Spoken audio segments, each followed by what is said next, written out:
So here is for proper formation, because we have different children in the classroom. So you have to get somebody who can help you to write better, or you improve yourself. Yes, you can, as a teacher, improve about handwriting. I'm talking to you.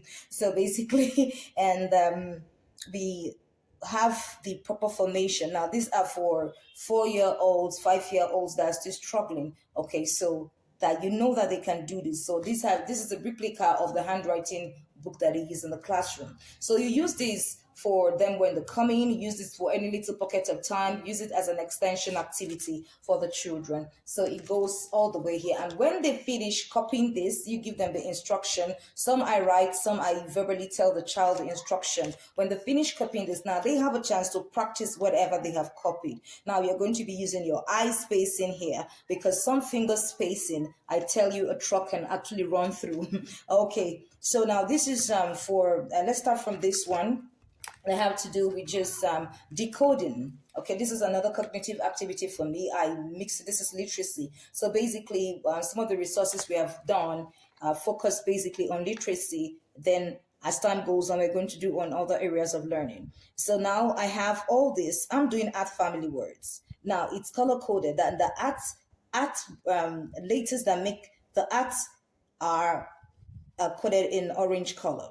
So every other one is here. So your child is to do what? To figure it out. What is the word? The write it here. Now you can have other children that have progressed, that can build simple sentences. So that's why you have the lines here. So you can use it to just make them do art words. You can use this for different word families, okay? And then we have this one where we are going with the first group 1 jollyphonic sounds, and we are building words into sentences that the children can actually blend. So if you see, we're starting with tricky word the here. So it should have been introduced, and then we have tricky word, we have a tricky word on here. So the child figures out the word, writes it in the space under, you know, the circles with different color codes. All right.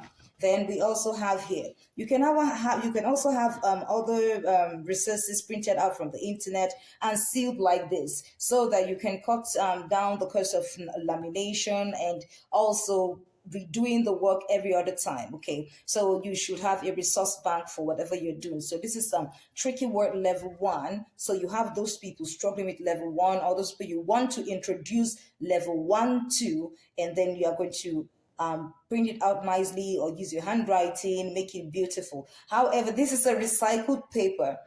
This is a recycled paper too.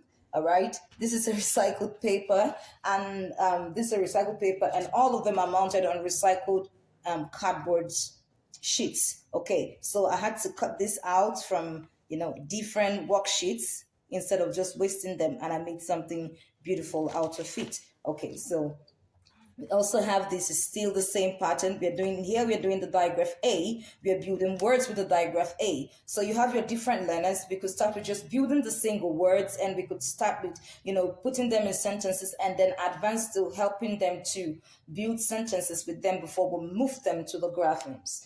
Now we have these for some other learners. So we have digraph E and we have digraph A.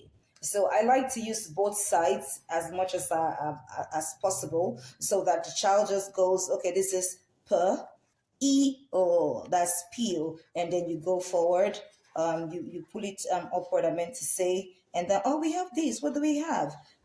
P, eat, and now it doesn't make sense, it's a nonsense word, so let's go, eat, and then we have meat, and so we made an actual word.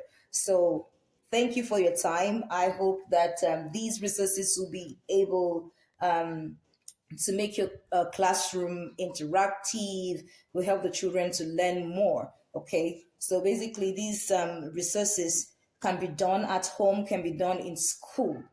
Okay, and they can improve the cognitive skills of your children and their abilities, and also literacy. So thank you for your time. Don't forget to share this with another teacher. Don't forget to subscribe to @EduNurture, and don't forget to drop your comments. Thank you so much.